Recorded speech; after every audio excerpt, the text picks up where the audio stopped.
ఇదల పవన్ కళ్యాణ్ అనే నేను శాసనం ద్వారా నిర్మితమైన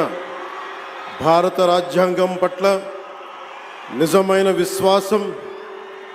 విధేయత చూపుతానని, భారతదేశ సార్వభౌమాధికారాన్ని సమగ్రతని కాపాడుతానని, ఆంధ్రప్రదేశ్ రాష్ట్ర మంత్రిగా నా కర్తవ్యాలను శ్రద్ధతో అంతఃకరణ శుద్ధితో నిర్వహిస్తానని, భయం కానీ పక్షపాతం కానీ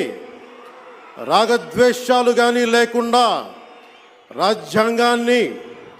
శాసనాలని అనుసరించి ప్రజలందరికీ న్యాయం చేకూరుస్తానని దైవ సాక్షిగా ప్రమాణం చేస్తున్నాను.